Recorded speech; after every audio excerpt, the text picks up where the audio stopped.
bienvenue dans ma citadelle, je suis ravie de vous retrouver aujourd'hui pour un nouveau point lecture. Il y a vraiment du très bon dans ce point lecture, même si une ou deux lectures ont été un petit peu mitigées, mais dans l'ensemble, il y a quelques coups de cœur et je vais vous parler de cela tout de suite.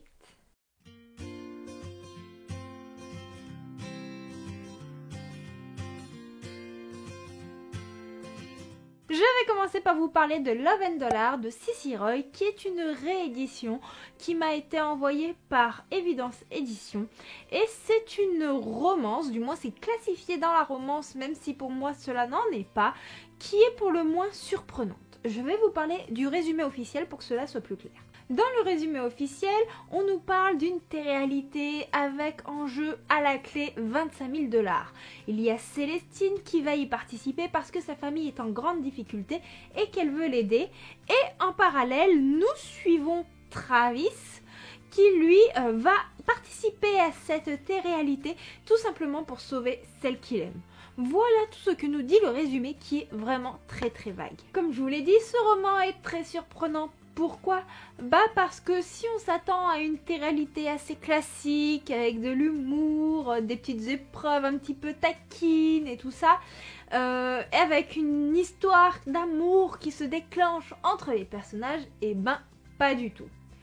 Certes, il y a bien des petits côtés sentimentaux qui vont venir faire leur apparition, mais dans l'ensemble, nous sommes plutôt dans une maison des horreurs. Célestine et Travis vont se retrouver dans une maison de poupées hantée. Dans cette maison de poupées, il va y avoir plein d'épreuves, il va se passer plein de choses et nous sommes dans une ambiance totalement angoissante. Cette histoire m'a grandement fait penser du coup à une série TV. Vous savez, les épisodes d'Halloween qui font un petit peu plus peur, où il y a cette ambiance un petit peu macabre. Et moi, c'était totalement cela quand j'ai lu ce livre. C'est un roman qui est très court et qui s'apparenterait peut-être même plus à une nouvelle. Dans ce roman, le côté suspense est bien mis en avant. C'est surtout cela que l'on ressent lors de la lecture. Et le côté romance est pas très développé. Le côté des personnages non plus concernant tout ce qui touche à leur personnalité, parce qu'il faut savoir que les protagonistes principaux se connaissent déjà et donc tout cela en fait s'est passé sous silence. C'est une histoire malheureusement extrêmement courte qui n'est pas assez développée au niveau de la personnalité des protagonistes, au niveau de l'alchimie des personnages, mais ça c'est que mon avis strictement personnel parce que du coup ça n'était pas du tout ce que je recherchais et moi quand j'avais demandé ce livre en service presse, je m'attendais à avoir de la romance, je m'attendais à avoir un petit côté comique et je m'attendais pas du tout à avoir un fond d'horreur et moi il faut savoir que je suis une grosse foussard. Je vais à présent vous parler d'un roman coup de cœur. Il s'agit d'un roman auto-édité qui est une véritable pépite, Les larmes de Sahel de A.D. Martel. Ici nous sommes dans de la dystopie qui pourrait être assez proche de la fantaisie avec un côté oriental qui se fait énormément ressentir. Nous allons suivre Arcana. Arcana vit à Ceylan dans tout le confort que lui offre la cité qui est sous un dôme qui est protégé et dont l'énergie provient de l'eau. C'est-à-dire qu'avec l'eau, en fait, ils vont tout faire, ils vont s'alimenter et ils sont une société énormément développée avec une technologie vraiment hors norme. Arcana, elle a tout ce qu'il y a pour être heureuse, c'est une gamine pourriatée, mais un jour, un événement va faire qu'elle va rompre ses fiançailles et qu'elle va épouser un garçon qui vient du clan ennemi, un Sahélien. Pourquoi ? Parce qu'elle va vouloir le sauver et que ses idéaux ne seront pas les mêmes que ceux de ses pères. Suite à cela, elle va être carrément reniée de la ville de Ceylan et elle va devoir atterrir à Sahel où se faire accepter va être difficile, sachant qu'à Sahel, nous sommes à l'opposé du monde dans lequel elle a vécu, c'est-à-dire que le confort n'existe plus, l'avancée technologique n'existe pas non plus, nous sommes dans un monde qui s'apparenterait à quelque chose de beaucoup plus archaïque, un mode de vie qui ressemble vraiment à ce qu'on vivrait à la campagne au Moyen-Âge, avec aucun moyen, des chevaux, garder les moutons, porter les seaux pour aller chercher de l'eau au puits ou au ruisseau, voilà, ça ressemble vraiment à rien de ce que l'on connaît. C'est un roman qui m'a captivé dès les premières lignes. L'autrice, elle sait capter son auditeur et en tout cas, cela a fonctionné parfaitement avec moi. J'ai adoré cette ambiance qui est orientale, moderne et archaïque à la fois. Le mélange de tout ça a fait que c'était vraiment captivant, que c'était original et ça a vraiment attisé toute la curiosité que j'avais. C'est un livre que j'ai dévoré et qui m'a été impossible de lâcher lors de la lecture. Je ne sais pas si vous vous souvenez, mais sur la chaîne, je vous ai déjà parlé de Calliope et de Héliopolis, qui sont des romans coup de cœur. Calliope est écrit par Coconan et Héliopolis par Céline Nicolas. Et ce roman est à mi-chemin entre les deux. Je vais vous expliquer pourquoi. Dans Calliope, nous avons une société qui s'apparenterait plus à Sahel, mais avec une héroïne qui essaie justement de survivre dans le camp de l'ennemi, ce qui est le cas de Arcana. Et dans Héliopolis, nous avons un monde où les hommes sont des denrées rares et c'est un peu ce qui s'apparente également dans le peuple de Sahel. Voilà, je ne vous en dis pas plus, mais cela va peut-être attiser votre curiosité. Moi, en tout cas, j'ai adoré Les Larmes de Sahel et ça a été un méga coup de foudre avec la plume de cette autrice que j'ai découverte avec ce livre. De plus, nous avons des personnages qui sont hyper charismatiques. Personnellement, je me suis laissée embarquer par leur caractère. Des caractères qui sont pas tout à fait sympathiques au premier abord. J'ai craqué sur un personnage en particulier. Si vous lisez le début de ce livre, vous n'allez pas comprendre, mais vous comprendrez plus tard. Il s'agit de la petite Mina, une petite gamine sahélienne qui a su me toucher beaucoup plus que les autres personnages. Et nous avons les personnages féminins qui paraissent assez crus, mais on va comprendre pourquoi, parce qu'en fait le peuple de Sahel et le peuple d'Océan, c'est deux sociétés totalement différentes. Nous avons une société qui est complètement matriarcale et une autre qui est complètement patriarcale, et cela va affecter vraiment le fonctionnement de ce monde, du moins celui dans lequel on évolue au sein de ce livre. C'est un roman qui fait réfléchir sur les thématiques qui vont toucher aux ressources naturelles, quelque chose qui est assez d'actualité à notre époque parce que il faut s'avouer, on est tous consommateurs, on est tous on va dire avares du moment que ça touche notre petit confort, on n'aime pas changer nos habitudes et cela va montrer que l'égoïsme humain concernant les ressources naturelles peuvent en faire souffrir d'autres et c'est exactement ce qui se passe chez nous, mais là c'est d'autant plus grave et du coup ça fait encore plus réfléchir. C'est une histoire qui m'a touchée, ce premier tome je l'ai adoré et j'espère bientôt pouvoir dévorer le second tome qui est dans ma pile à lire et qui ne devrait pas tarder à être lu justement. Continuons avec des univers un petit peu dystopiques et de l'aventure avec Fantasy Show de Marine Gauthier que j'ai reçu en service presse de la part des éditions Cherry Publishing. Et là nous serons dans un monde de piraterie. Alors, commençons par le début pour que vous compreniez un petit peu l'histoire qui est très particulière et très originale dans le fond. Nous allons suivre Gladys. Gladys a une enfance particulière. Il faut savoir que dans le monde où on est, les enfants sont denrées rares et ne se font plus de manière naturelle, il faut payer cher. Et les parents de Gladys sont un peu dégoûtés d'avoir eu Gladys parce qu'ils espéraient récupérer l'héritage de leurs parents, mais pour autre chose, profiter de la vie et non pas pour assumer une enfant. Afin que celle-ci leur apporte de l'argent, maintenant qu'elle est assez grande, on va dire proche de la majorité, ils vont vouloir l'envoyer sur une planète minière en échange d'une compensation financière. Gladys sait qu'arriver sur cette planète minière, ça inclut le fait qu'elle a de grandes chances de périr et donc elle va tenter sa chance au Fantasy Show qui est une émission de télé-réalité assez dangereuse. Le Fantasy Show consiste à propulser les candidats dans un monde de fantasy et ceux-ci vont devoir se débrouiller en réalisant des épreuves et en essayant de survivre. Voilà un petit peu le topo principal et Gladys va elle atterrir dans un monde de piraterie. J'ai trouvé cet univers vraiment très original et surprenant. Je m'attendais pas du tout à ça. Nous sommes 100% dans un roman d'aventure. Il n'y a pas de romance. Et nous sommes à mi-chemin entre Fort Boyard et Koh-Lanta au niveau de l'action et de l'aventure. Je pense que d'ailleurs l'autrice a dû s'inspirer de ces deux émissions. Comme je vous l'ai dit, l'aventure c'est vraiment le topo principal de l'histoire. La psychologie des personnages n'est pas développée, mais nous avons un grand aperçu de leur vécu et c'est là-dessus que va se concentrer l'auteur. Leur vécu sera d'autant plus important parce que c'est suite à cela que nos personnages vont pouvoir attiser la compassion du public et aussi le fait qu'ils vont vouloir à tout prix gagner cette émission parce qu'ils ont tous un revers de médaille s'ils ne gagnent pas. Ils ont tous une histoire différente et c'est là-dessus qu'on va mettre le point important dans le récit et que l'auteur va utiliser en fil conducteur. Comme je vous l'ai dit, nous n'avons pas de romance, mais nous avons des beaux liens d'amitié qui vont se créer et une unité qui va se former entre certains protagonistes et j'ai trouvé ça très très beau. Nous avons également beaucoup de suspense et ce suspense est là tant au niveau des liens qui vont unir les personnages mais tant au niveau de l'action et franchement, pour ceux qui aiment l'aventure, je pense que ce roman vous conviendra parfaitement. Personnellement, ce n'est pas le genre de roman qui me convient parce que moi je recherchais vraiment de la psychologie et comme je vous ai dit, il n'y en a pas. Moi ce que j'aime dans mes histoires c'est vibrer avec les émotions et là on était vraiment dans le suspense, dans l'aventure, à fond et du coup ça ne me convenait pas mais sinon en dehors de ça c'est quand même un super roman qui pourrait plaire à tous les fans d'aventure. J'ai lu un roman qui m'a été envoyé par le service Masse Critique de Babelio et les éditions Hugo New Romance et ce livre est parfait pour cet été. S'il y a un livre à emmener sur la plage, s'il y a un livre pour vous détendre, c'est celui-ci qu'il faut lire et en plus il est totalement dans l'air du temps. Il s'agit de Try Baby de Lou Marceau, publié chez les éditions Hugo New Romance.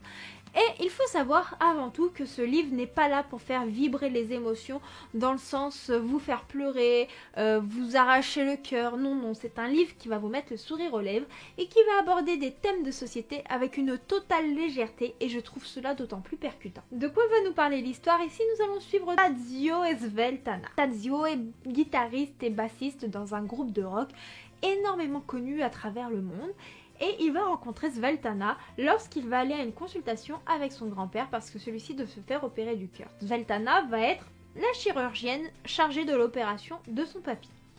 Mais la trouvant vraiment trop belle et assez jeune, il va pas avoir confiance en elle et il va vraiment la taquiner, mais genre en mec insupportable au possible. Cependant, Sveltana va faire ses preuves. Sveltana est une femme froide, Sveltana est une femme avec un vécu assez hors du commun et du coup elle va pouvoir faire cette opération et en même temps elle ne va pas mâcher ses mots pour remettre notre musicien à sa place. Ce musicien en question va être totalement sous le charme de Sveltana et il va absolument essayer de lui arracher un dîner, d'essayer de la connaître et de la faire tomber amoureuse de lui, mais il y a un petit hic, Sveltana n'est pas attirée par les hommes.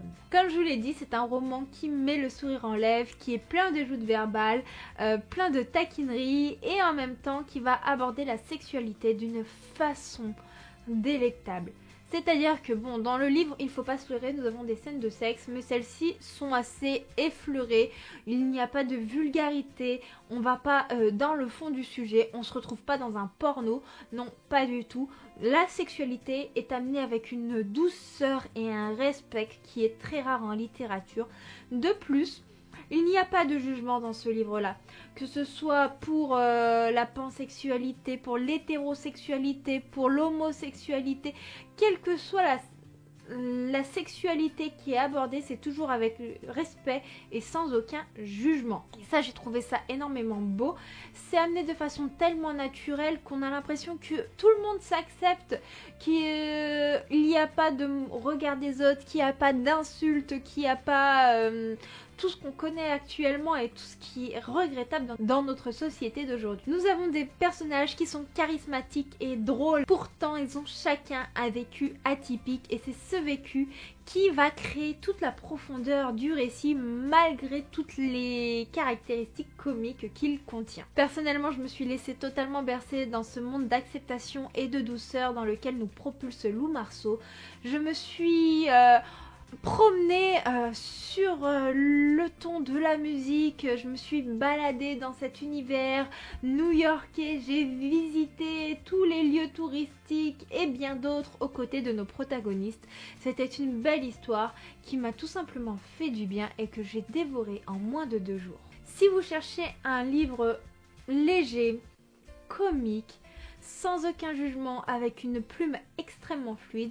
Je ne peux que vous en conseiller la lecture. Je vais vous parler d'un autre roman que j'ai adoré. Vous savez déjà que c'est une saga coup de cœur, mais je ne peux pas trop aborder le résumé parce que je vais vous parler d'un tome 4. Il s'agit de Kéléana, le tome 4, partie 1 de Sarah Dimas, publié chez la Martinière Jeunesse. Donc, pour faire bref, pour ceux qui ne connaissent pas cette histoire et qui viennent juste de me rejoindre sur la chaîne, Kéléana est une assassineuse.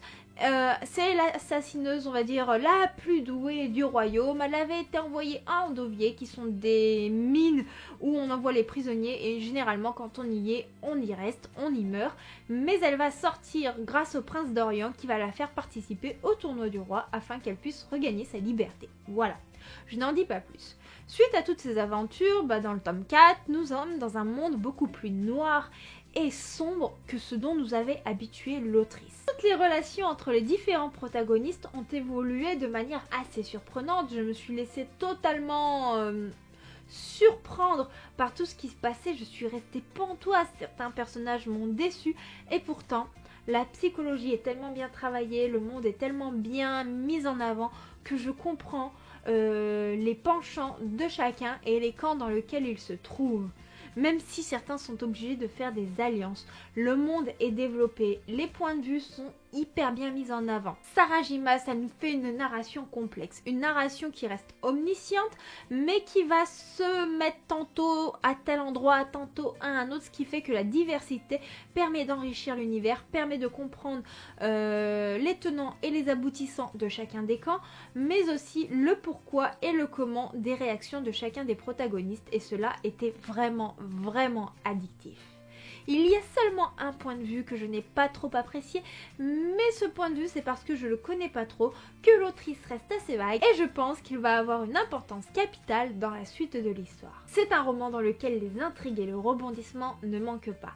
Alors il y a peut-être un petit peu moins d'action que dans les précédents, mais c'est parce que il y a des thèmes qui sont mis en avant au niveau politique, familial, amical, qui va mettre en relief le passé et le présent, notamment tout ce qui concerne Kéléana, parce que Kéléana, nous avons celle du passé et celle du présent avec une opposition de tout cela et c'était vraiment passionnant, c'était extra. J'ai pris un pied d'enfer à découvrir cela et en même temps je me suis rendu compte qu'elle était peut-être encore plus badass que ce que je croyais qu'elle était badass. Bref, ce tome 4 c'est encore un coup de cœur.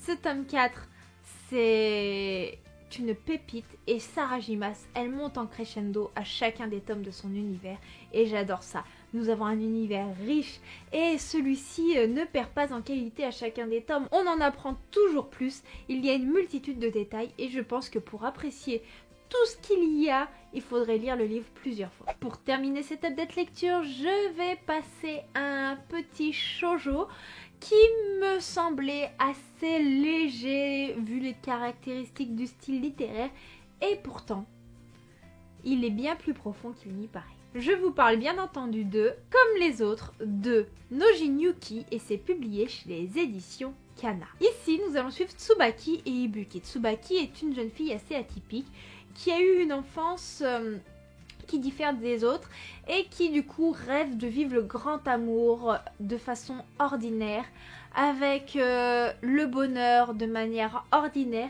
mais le garçon dont elle va tomber amoureuse, Ibuki, est loin d'être quelqu'un qui passerait partout. Celui-ci est porteur d'un handicap, elle ne va pas s'en rendre compte tout de suite car Ibuki est sourd et c'est là que la richesse du récit va rentrer en compte. Notre mangaka va développer tout ce qui touche à la maladie, au handicap, au jugement, au regard des autres et à tout ce qui va toucher ces thématiques et cela a été particulièrement bien amené, en particulier tout ce qui va amener Ibuki et ses différentes réactions parce que Tsubaki va pas forcément se rendre compte des difficultés qu'il peut avoir. Elle est vraiment dans son monde, à se laisser porter par ses rêves, ses sentiments, sa naïveté et lui il est vraiment plus mature, il a des difficultés au quotidien et c'était mis en relief de façon à ce qu'on comprenne que la société n'est pas forcément adaptée pour des personnes qui sont sourdes. Ça pourrait être totalement un autre handicap, mais là c'est celui qui est exploité dans le manga. En relief avec cette profondeur, nous avons des illustrations qui elles sont délectables. Elles sont caractéristiques du shoujo avec un trait fin, très épuré, où les détails sont pas forcément mis en avant. Mais ça permet de rajouter de la douceur, de l'innocence à ce roman et ça rend l'histoire mignonne malgré une thématique qui est vraiment touchante.